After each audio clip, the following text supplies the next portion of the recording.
하나님 말씀은 두 군데를 보도록 하겠습니다. 마태복음 6장에 있는 말씀과 누가복음 22장에 있는 말씀입니다. 먼저 마태복음 6장 9절에서 13절 주기도문입니다. 다 같이 읽도록 하십시다. 그러므로 너희는 이렇게 기도하라. 하늘에 계신 우리 아버지여, 이름이 거룩히 여김을 받으시오며 나라가 임하시오며 뜻이 하늘에서 이루어진 것 같이 땅에서도 이루어지이다. 오늘 우리에게 일용할 양식을 주시옵고 우리가 우리에게 죄 지은 자를 사하여 준 것 같이 우리 죄를 사하여 주시옵고 우리를 시험에 들게 하지 마시옵고 다만 악에서 구하시옵소서. 나라와 근세와 영광이 아버지께 영원히 이사옵나이다. 아멘. 누가복음 22장 31절에서 34절입니다. 시몬아 시몬아 보라, 사탄이 너를 밀가부르 하려고 요구하였으나 그러나 내가 너를 위하여 내 믿음이 떨어지지 않기를 기도하였노니 너는 돌이킨 후에 내 형제를 굳게 하라. 그가 말하되 주여, 내가 주와 함께 오게도 죽는 데에도 가기를 각오하였나이다. 이러시되 베드로야, 내가 내게 말하노니 오늘 닭 울기 전에 내가 3번 나를 모른다고 부인하리라 하시니라. 아멘. 주기도문 이제 6번째 강구에 대해서 저희들이 나누고 있습니다. 세 가지. 먼저 하나님에 대해서, 하나님의 이름, 또한 하나님의 나라, 하나님의 통치를 의미하는 거죠. 또 하나님의 뜻에 대한 것이 우선적으로 우리의 기도에 선행되어 있어야 되는 간구다. 그러나 그것만이 다는 아니다. 우리가 이 땅에 발을 딛고 살아가기 때문에 이 땅에서의 우리의 필요를 주님께서 아심으로 또 우리의 필요를 따라서 간구하는데, 거기에 간구의 3가지는 일용할 양식을 구하고, 또 지난 주일날 살펴보았던 것처럼 제사함, 이거 어마어마한 축복이죠. 우리가 1만 달란트보다 더 큰 빚을 탕감받은 자로서의 그런 감격과 기쁨, 그런 용서받은 자로서의 용서하는 삶, 그런 것이 바로 이 제사함에 대한 그런 간구의 내용들로 포함시킬 수가 있겠고요. 또 오늘 우리가 이제 살펴볼 이 내용은 우리로 하여금 시험에 들게 하지 마시고 또한 악에서 구원하여 주시옵소서, 그런 거죠. 다는 그런 내용입니다만은, 그러나 막상 이렇게 꽤 오랜 시간들을 우리가 투자해서 주기도문에 대한 내용들을 또한 잘라서 생각을 하는 가운데, 과연 그럼 내 기도가 이 주기도문을 공부를 하고 난 다음에 그렇게 변화되고 있는가? 이건 그냥 이것대로 듣고 내 기도는 내 기도대로 가고 마이웨이로 가고 또 그렇게 하고 있는 것은 아닌가? 우리가 공부하는 이유가, 우리가 말씀을 듣고 보고 배우는 이유가 그렇게 하기 위해서 아니겠습니까? 그래서 정말 우리의 기도의 내용이 달라져야 되고, 그 기도의 내용 따라서 우리의 삶도 그렇게 달라져야 되고, 그래서 정말 성숙한 그리스도인으로 변화되어져 가는 것. 오랜 기간 동안에 우리가 사도신경을 나누었고 또 십계명을 나누었고 주기도문을 나누는 이런 과정들을 통하여서 그 다음은 나누고 끝이 아니고 항상 우리에게 있어서 중요한 것은 그 다음이라는 거예요. 그 다음. 그런 것을 공부하고 배웠고 깨달았으니까 그 다음은 예, 저절로는 안 되거든요. 그렇게 가야 배워야 되는 겁니다. 또 그렇게 시도하고 실천해야 하나씩 하나씩 그것이 우리의 삶의 아름다운 거룩한 습관으로 자리매김을 한다는 겁니다.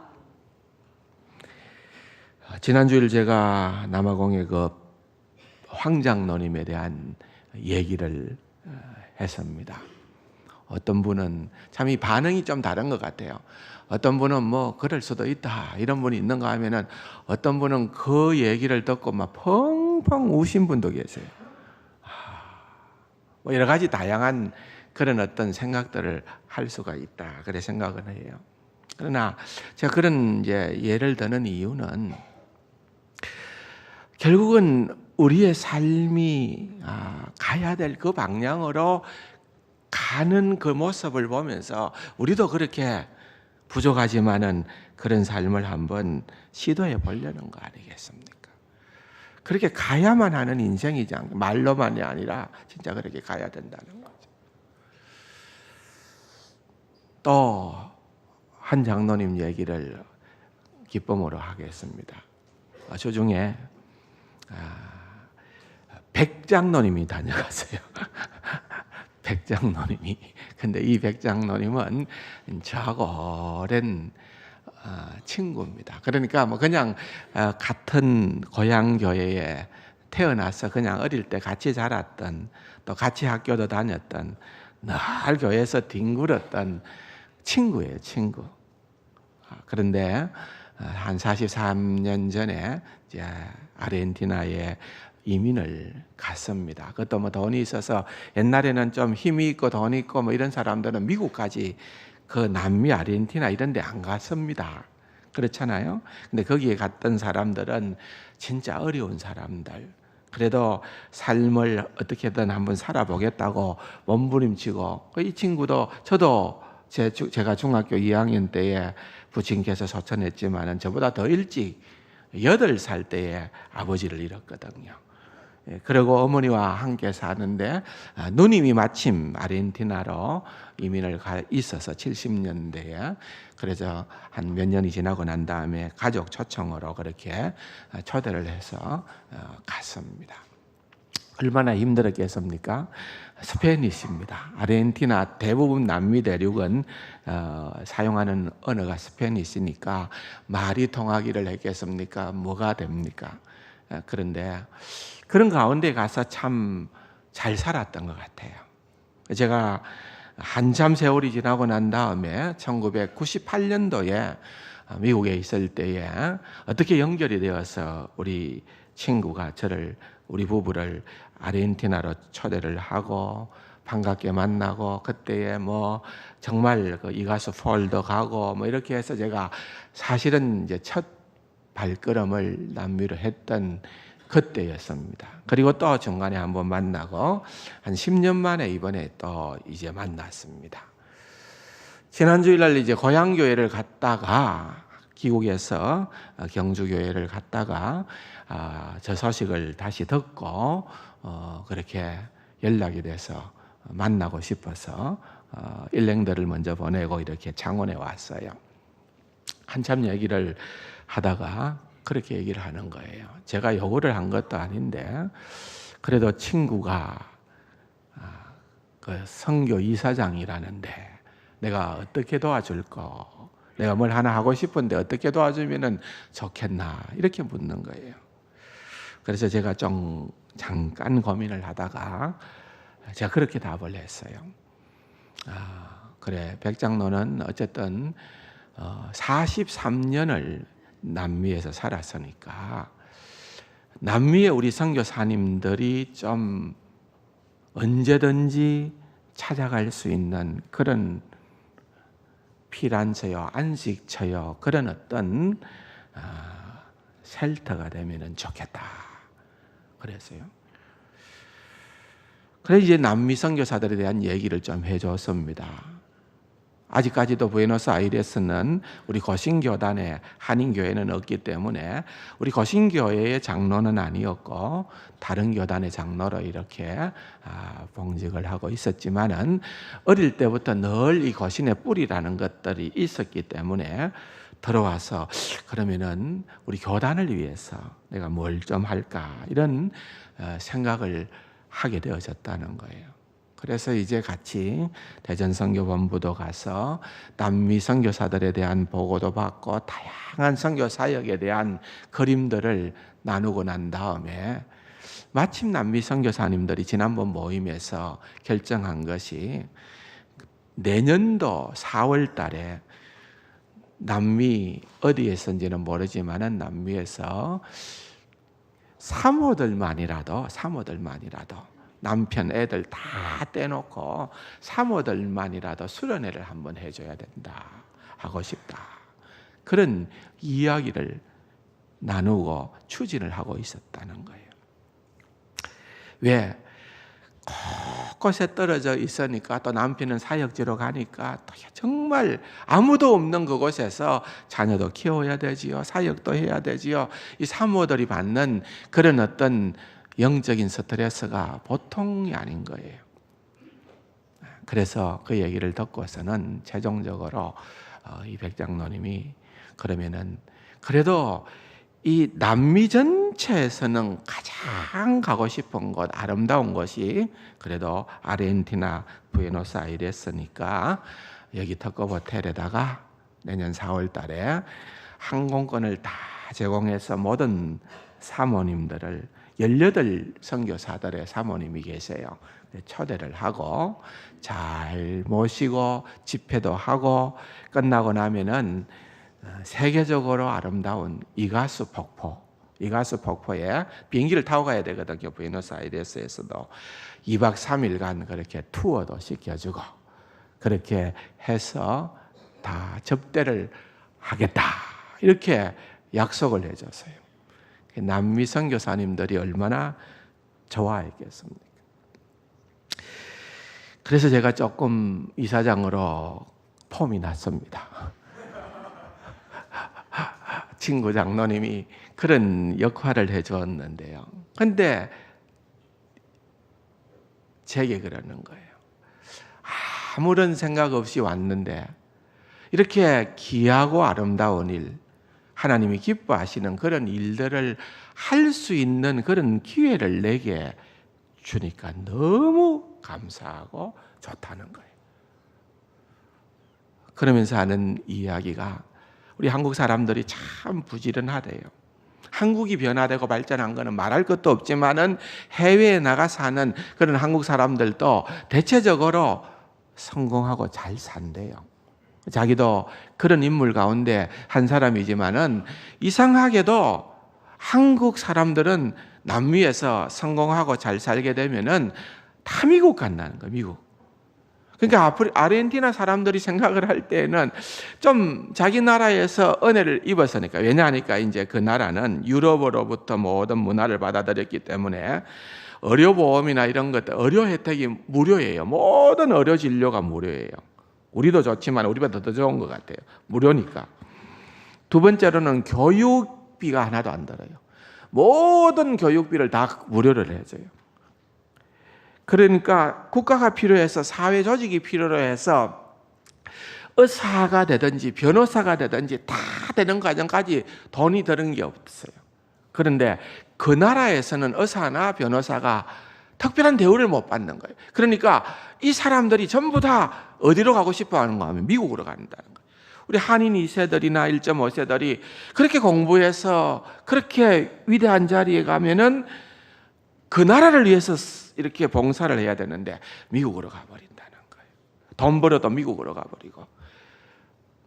그래서 자기는 나는 아르헨티나에 남아있겠다. 두 번째로는 자기도 그래도 돈은 벌 만큼 버는 거예요. 이 친구가 아주 성공한 기업인이 된 거예요. 그래서 내가 번 돈 다 지금 60의 나이인데 전부 다 재단을 만들어서 기부하겠다. 그래서 선교 사역이나 사회사업 하는 때에 화는 하는데 이 돈을 다 서도록 그렇게 하겠다. 그렇게 얘기를 하는 거예요. 그 얘기를 들으면서 야, 진짜 영향력 있는 그리스도인이다. 정말 하나님 앞에서 살아보려고 몸부림을 치는 그런 친구로구나 생각이 들었어요. 여러분, 우리는 어떻습니까? 예수를 믿고 신앙생활을 하고 교회에서 다양한 직분들을 가지고 있지만은 우리의 삶의 목표가 뭡니까? 돈도 많이 법니다. 재산도 많이 정식합니다. 사회적인 신분도 향상됩니다. 그런데 그렇게 해서 그러한 자리에서 그것을 가지고 어떻게 하겠다는 거예요? 우리가 주기도문으로서 기도를 하는 것처럼 하나님, 이 모든 것이 다 주께로부터 받은 것이니 하나님의 이름과 하나님의 나라와 하나님의 뜻을 위하여 먼저 그 나라와 그 영광을 위해서 하나님, 그렇게 내가 쓰임받기를 원합니다. 이 친구가 그렇게 얘기를 해요. 정말 고생도 많이 했대요. 청소년 시절에 방황도 많이 했대요. 그러는 가운데에서 돈도 벌게 되고 또한 자리도 얻게 되고 이렇게 했는데 내가 했다고 그렇게 처음에는 생각이 들어요. 내가 노력하고 내가 머리가 좋아서 내가 번뜩이는 지혜를 가지고 했다고 생각했는데 이제 와서 생각을 해보니까 다 하나도 예외 없이 하나님의 은혜였다. 하나님의 은혜였다. 계속 그 얘기를 하는 거예요. 그래서 나를 믿어준 것 고맙고 나로 하여금 일하게 해주는 것 고맙고 나로 하여금 그렇게 섬김의 자리에 섬길 수 있도록 이거는 뭐 작은 시작에 불과한데 앞으로도 얼마든지 섬길 수 있는 그런 기회를 허락해 주는 것만 해도 고맙다는 거예요. 여러분, 그게 그리스도인의 모습이 아닐까요? 그게 세상을 변화시키는 그러한 세상 사람들이 뭔가 볼 때에 감동을 받고 영향을 받는 그런 성도의 삶이 아닐까 그렇게 생각을 하게 되는 겁니다. 사랑하는 성도 여러분, 그렇습니다. 우리의 삶이 정말 먼저는 하나님의 영광을 위해서 살아가야 되고 이 땅에서 우리의 삶이 주님 앞에 달라고 할 때, 일용할 양식을 달라고 할 때 목표가 분명한 삶을 살아야 되는 것입니다. 여러분, 우리는 우리의 삶을 통하여서 세상에 도전을 줘야 되는 거예요. 그러기 위해서 여러분, 이 세상은 우리에게 있어서 어떤 의미에서는 영적인 전쟁터입니다. 보이지 않는 전쟁터라니까요. 그렇기 때문에 이 전쟁터에서 내가 믿음으로 승리하기 위해서는 내 실력과 내 능력과 내가 가지고 있는 그 무엇으로 되는 것이 아니라 언제나 성령님의 도우심으로 하나님께서 공급해 주시는 그러한 힘으로만이 이 모든 일들을 감당할 수가 있기 때문에 오늘 6번째 강구, 주님, 우리로 하여금 시험에 들게 하지 마옵시고, 이 시험이라는 것은 유혹입니다. 유혹. 죄로 빠뜨리는 유혹으로부터 우리를 보호하여 주시고 모든 악에서 우리를 건져 주시옵소서. 그렇게 우리는 기도해야 된다는 것입니다. 내가 아니기 때문에 그렇습니다. 여러분, 어떤 자인가 한번 볼까요? 오늘 누가복음 22장 예수님과 베드로의 그 마지막 만찬의 장면에서 일어났던 그런 대화의 내용입니다. 많은 이야기들이, 많은 사건들이 있었지요. 주님께서 정말 십자가를 지시기 전에 마지막 만찬을 하셨던 거거든요. 의도된 만찬입니다. 그로 인해서 우리가 성찬의 그런 어떤 성례가 제정되기도 했습니다. 그때에 여러분 주님께서 말씀하시기를 이 가운데 너희 중에 나를 팔 제자가 있다. 배반할 제자가 있다는 거예요. 십자가에다가 내가 죽을 수밖에 없는데 그렇게 나를 파는 제자가 있다 얘기도 하셨어요. 그런 와중에 제자들은 또 서로가 높은 자리, 좋은 자리, 큰 자리를 차지하려고 하는 그런 욕심들이 있었던 것 같아요. 주님께서는 하늘나라의 질서는 섬기는 자가 가장 위대한 자다. 섬기는 자가 진정 높은 자이다 하는 것도 가르쳐 줍니다. 장차 임하게 되어질 미래 완성되어질 그리스도의 왕국을 그리면서 그때의 진정한 제자들의 위치가 얼마나 공고하게 될 건가에 대한 자부심도 주었습니다. 그러나 그런 가운데에서 주님께서 말씀하신 것 하나는 임박한 핍박이 오게 될 터인데 너희들이 다 연약한 존재가 될 거다. 그 말입니다. 너희들이 나를 떠난다. 너희들이 나를 배반한다. 여러분 오늘 본문에 보면은 베드로가 답변을 하지요. 다른 사람들은 다 떠날지 몰라도, 다른 제자들은 다 떠날지 몰라도 주님 저는 절대 그럴 일이 없습니다. 여러분 인간적인 확신이 얼마나 허무한가를 보여주는 겁니다. 우리가 아는 것처럼 주님께서 말씀하셨지요. 네가 닭 울기 전에 3번 나를 부인하리라. 마태복음의 기록으로 넘어가서 보면은 3번째 베드로가 주님을 부인할 때는요, 주님을 어떻게 부인을 하는가 하면은 저주하고 맹세하여 이르되 그랬습니다. 그것은 그 당시에 유대인의 간섭으로 말할 것 같다면은 내가 모른다는 거예요. 내가 만약에 저 나사렛 예수를 안다면은 나는 하나님의 저주를 받아도 할 말이 없다. 나는 하나님의 저주를 받는 것이 합당하다. 이럴 만큼 베드로가 주님을 부인한 거예요. 여러분 베드로나 가룟 유다의 차이점을 발견할 수가 있을까요? 베드로의 삶이 가룟 유다보다 더 월등했기 때문에 그가 예수님의 수제자가 된 겁니까? 아니라는 거예요. 하나님의 은혜라는 겁니다. 하나님의 은혜로.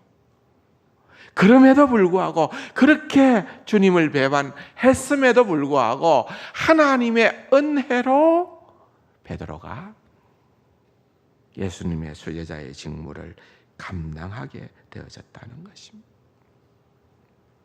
오늘 본문의 22장 32절에 보면은 그렇게 되었던 것이 바로 이겁니다.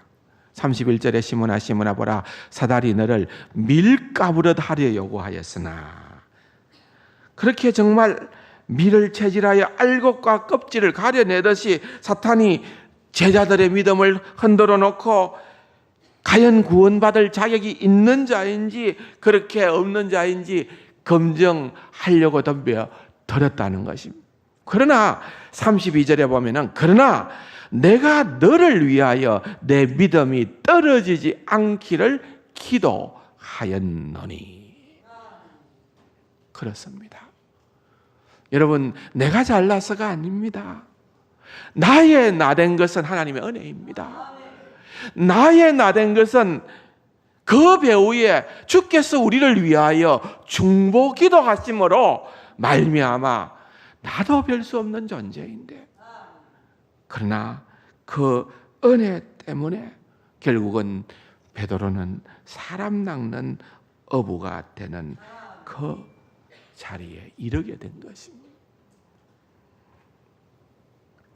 아마도 예수님이 잡히시던 그날 밤에 그 사건은 영원토록 베드로의 가슴 속에 새겨졌던 그러한 사건이었을 것입니다.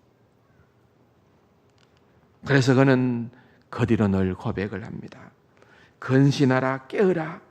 너희 대적 마귀가 우는 사자같이 두루다니며 삼킬 자를 찾나니 너희는 믿음을 굳건하게 하여 그를 대적할지니라.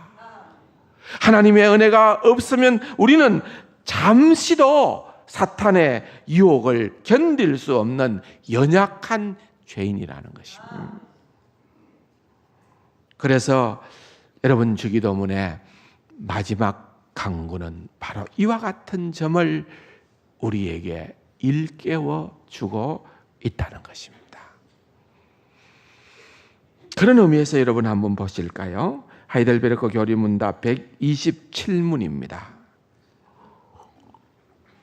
여섯째 강구는 무엇입니까? 같이 한번 읽어볼까요? 우리를 시험에 들게 하지 마시옵고 다만 악에서 구하옵소서로. 이러한 강구입니다. 우리 자신만으로는 너무나 연약하여 우리는 한순간도 스스로 설 수 없사오며 우리의 불구대천의 원수인 마귀와 세상과 우리의 육신은 끊임없이 우리를 공격하나이다. 그러하므로 주의 성령의 힘으로 우리를 친히 붙드시고 강하게 하셔서 우리가 이 영적 전쟁에서 패하여 거꾸러지지 않고 마침내 완전한 승리를 얻을 때까지 우리의 원수에 대해 항상 굳세게 대항하게 하시옵소서. 여러분, 우리 믿음의 선조들이 바로 이 우리를 시험에 들게 하지 마옵시고 다만 악에서 구하옵소서라고 하는 이 기도에 포함되어져야 할 그러한 내용은 적어도 이만큼이다. 사실은 대소교리 문답, 웨스트민스터 대소교리 문답은 훨씬 더 방대한데요. 그건 제가 좀 빼겠습니다.만은 이 하이델베르크 127문 이 교리 문답만 정확하게 우리가 이해를 해도 여섯 번째 강구를 우리가 바르게 드릴 수가 있겠다. 그렇게 생각을 하는 것입니다. 대략 한 세 가지 정도로 이 본문을 우리가 분류를 해볼 수가 있겠는데, 첫 번째로 여기에 보면은 제일 먼저 지금까지 말씀을 드렸던 내용이지만은 첫 번째는 우리의 영적인 무능력을 고백하는 기도입니다. 그렇죠? 우리 자신만으로는 너무 연약하여 이 영적인 전투에서 우리가 사탄과 싸울 때에 유혹에 빠지지 아니하고 또 우리가 악에서 건짐을 받기 위하여서는 우리 자신의 힘만으로는 너무나도 연약하기 때문에 우리는 한순간도 우리 스스로는 설 수 없는 존재라는 사실을 인정해야 된다는 것입니다. 마치 시편 103편에 보면은 우리 인생을 묘사하기로 풀과 꽃과 같이 연약한 인생이다. 요한복음 15장에 나타나는 포도나무의 비유에 보면은요, 아무리 견실한 포도나무라도 그 포도나무에서 꺾임을 당한 가지는 안 되는 거예요. 그러니까 가지의 생명은 나무에 붙어 있는 거예요. 그런 것처럼 여러분, 우리 자신은 연약한 존재, 우리 자신은 무능력한 존재라는 거예요. 내가 스스로 자양분을 흡수할 수 있는 자가 아니라는 거예요. 공급해 주시는 이가 별도로 있다는 것입니다. 이 점은 여러분 우리가 아무리 강조해도 지나치지 않습니다. 이 점에서 놓쳐버리면 우리가 넘어집니다. 아니, 세상 사람들도 이만큼은 잘 나가고 있는데 우리가 그래도 신앙생활을 좀 하고 이렇게 살아가고 있는데 적어도 이만큼은 우리 힘으로 할 수가 있고 그 능력의 범위를 벗어날 때는 주님께서 우리를 도와주시게끔 기도하는 것이 맞지 않느냐. 교만입니다. 하나에서 10가지 다. 하나에서 10가지 다예요. 그렇잖아요. 우리 여리고성의 교훈 배웠지 않나요? 아이성 정도는, 여리고성은 우리가 하나님을 의지함으로 한다는 거 맞다. 이건 너무 큰 성이니까. 그러나 아이성은 우리 힘으로도 능히 물리칠 수 있다. 패했다는 거예요. 영적인 교훈입니다. 여러분 마찬가지입니다. 우리 힘으로 할 수 있는 게 없어요. 하나님께서는 우리를 그런 존재로 만든 게 아니고 철두철미 주 안에서 공급받는 그러한 힘으로 살아갈 수 있도록, 그래서 은혜를 잘 맛보고 의지하며 살아갈 수 있도록 우리를 만들어 주신 것입니다. 그래서 그 은혜를 모르면 안 돼요. 이 은혜 속에 머무르는 자는 늘 겸손합니다. 늘 감사합니다. 하나님이 주셨으니까.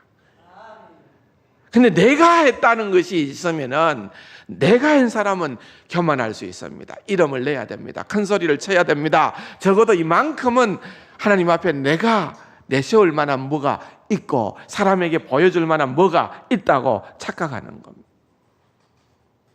아닙니다.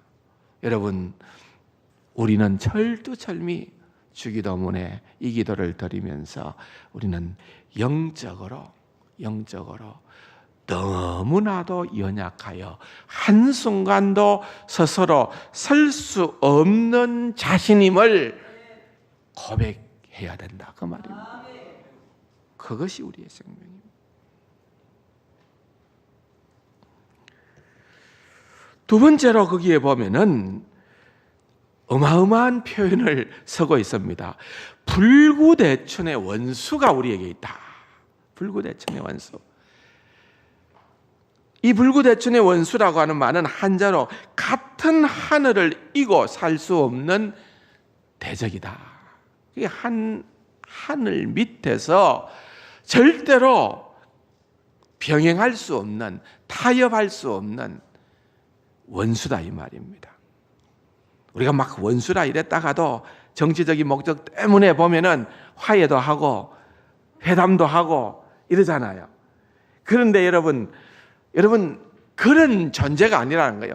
불구대천, 죽음의 존재, 죽음을 가져다 주는 그런 원수이기 때문에 절대로 그렇게 해서는 안 되는데, 여러분 그런 존재를 웨스트민스터 신앙고백에서도 마찬가지고 하이델베르크 요리문답에서도 셋을 듭니다.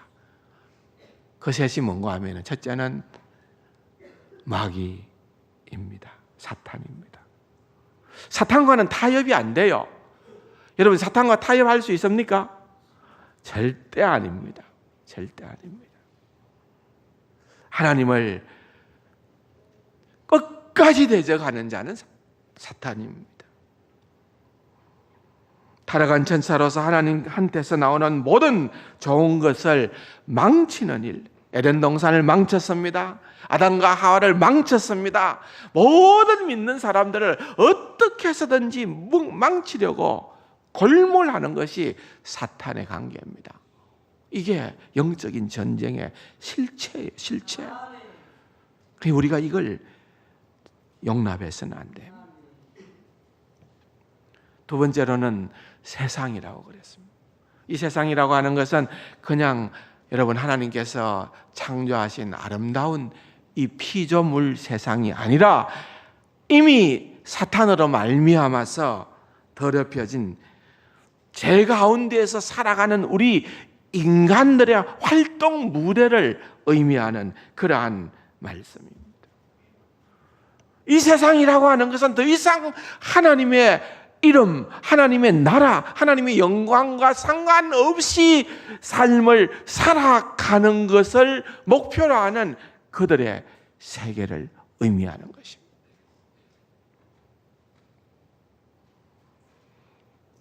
이 세상의 유혹이 만만치 않습니다. 근본적으로 모든 이 세상에 돌아가는 문화는 전부 다 사탄이 교묘하게 이용을 하는 그런 문화들이 많습니다. 아무리 그럴듯하게 포장을 해도 뭐 미술이라 예술이라 포장을 해도 진짜 그 가운데에 분별력이 쉽지 않습니다.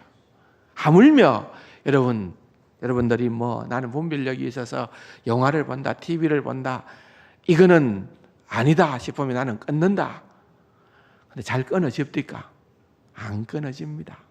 세상 사람들이 볼 만큼 다 봅니다. 다 봐요. 안 돼요. 그러면 이게 굉장히 이 사탄이 아주 고단수를 쓰는 겁니다. 영적인 전쟁에서 바짝 정신을 차려야 됩니다.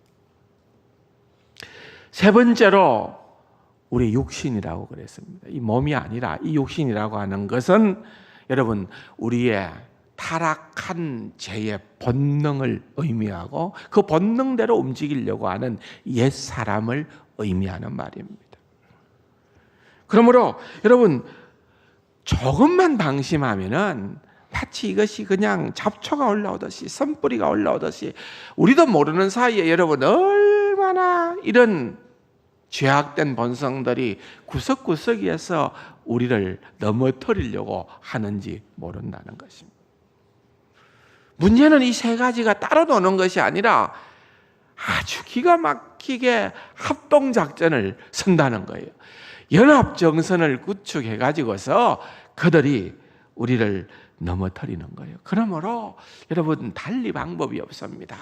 그런 무리들을 향하여서 이 영적인 전투에서 내가 내 실력으로 내 믿음으로 내가 얼마든지 이길 수 있다 이렇게 나아가는 것이 아니라 우리의 무기는 대장 예수입니다.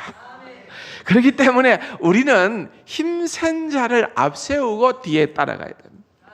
그 힘센 자가 누굽니까? 주님이십니다. 성령님이십니다. 성령님의 도우심을 구하고 나아가야 된다는 것입니다. 그렇다는 것입니다.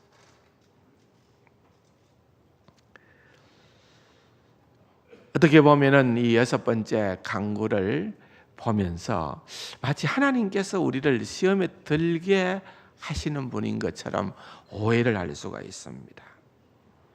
그런데 여러분 대부분의 시험은 하나님께로부터 오는 것이 아니에요. 물론 우리 욥기서가 가장 좋은 그런 우리에게 도움을 줍니다마는 사탄이 욥을 넘어뜨리지요. 시험하지요. 근데 그것도 하나님이 허락을 하시기 때문에 가능한 거예요. 근데 사탄이 어떻게 합니까? 그 시험을 통하여 그 유혹을 통하여서 욥이 사탄이 원하는 것은 하나님에게 뭐라고 얘기를 합니까? 하나님이 그만큼 주셔서니까. 욥이 가진 것이 너무 많으니까. 하나님 그 주신 이에게 영광을 돌리는 것은 당연한 거 아닙니까? 만약에 하나님 그거 주신 거 거두어 보십시오. 그래도 하나님께 영광을 올릴까요? 아니요. 하나님을 저주할 겁니다. 이렇게 나온 거예요. 하나님은 그것을 거두어도 욥은 하나님을 영화롭게 할 수 있는 자임을 입증시키기를 원하셨던 것입니다. 그러므로 사탄의 접근과 하나님의 접근은 다른 거예요. 하나님께서 우리를 테스트 하신다 그래요. 테스트 할 때는 우리가 잘못되어서 넘어지도록 하기 위해 테스트를 하는 것이 아니라 우리를 테스트함으로 말미암아 우리를 그 자리에서 견고하게 세우고 우리를 더 깊은 성숙한 그리스도인으로 만들기 위하여서 연단하시는 거예요. 연단. 그런데 사탄은 우리를 잡아뜨리는 거예요. 넘어뜨리는 거예요. 그래서 사탄의 유혹에 넘어지면은 여러분 우리는 그로 인하여서 영적인 침체에 빠지게 되어진다는 것입니다. 그래서 여러분 그러함으로 거기에서부터 한번 다시 읽어봅시다. 그러함으로 주의 성령의 힘으로 우리를 친히 붙드시고 강하게 하셔서 우리가 이 영적 전쟁에서 피하여 거꾸러지지 않고 마침내 완전한 승리를 얻을 때까지 우리의 원수에 대해 항상 굳세게 대응하게 하소서. 그래서 두 가지를 강구하는 겁니다. 하나는 성령 하나님의 능력으로 우리를 지키시고 강하게 해달라고 기도해야 되는 거죠. 성령 하나님, 우리를 꼭 지켜주시고 강하게 하여 주시옵소서. 그럼에도 불구하고 우리가 시험에 빠지게 되어질 때에는 두 번째로 그러한 자리에서도 우리 그리스도인들은 영적인 전쟁에서 패배하지 않고 승리할 때까지 굳세게 싸울 수 있도록 우리를 도와주시옵소서. 주님께 SOS를 치는 거예요. 기도 그렇게 해라는 거예요. 시험에 빠졌느냐? 하나님께 SOS를 쳐라. 하나님이 이 자리에서 내가 패배하여 넘어지는 자가 아니라 주님의 도우시는 그 힘으로 승리할 수 있도록 그렇게 기도하고 그렇게 주님 앞에 나서라는 것입니다.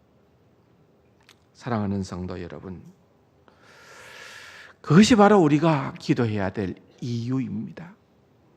그것이 우리가 끝까지 붙들어야 될 우리의 기도의 내용이기도 한 것입니다. 그런데요, 여기에 보면은 우리를 시험에 들게 하지 마옵시고 악에서 구하여 주옵소서. 그랬습니다. 여러분, 이게 우리의 소망입니다. 우리라는 것이 우리라는 거예요. 가족, 또한 교회 안에 한 식구, 구역 한 식구, 성도들 무리라고 하는 그런 의미입니다. 서로의 연약함을 알기에 우리가 서로를 위해서 기도할 수 있다는 것입니다. 그렇게 우리가 서로 기도하고 서로 격려할 때에 여러분, 하나님께서는 우리에게 직면한 그러한 영적인 위험을 벗어날 수 있도록 은혜를 베풀어 주신다는 것입니다. 사랑하는 성도 여러분, 우리 공동체라는 것이 주기도문에 얼마나 중요한 위치를 가지고 있는지 모릅니다.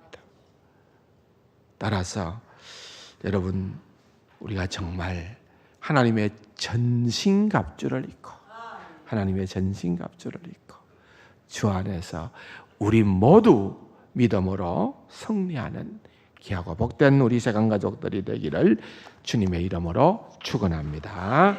참 좋으신 아버지 하나님, 은혜 사랑 감사합니다.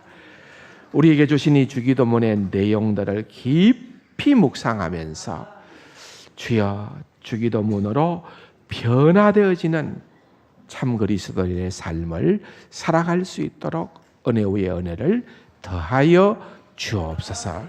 예수님의 이름으로 감사기도 드립니다. 아멘.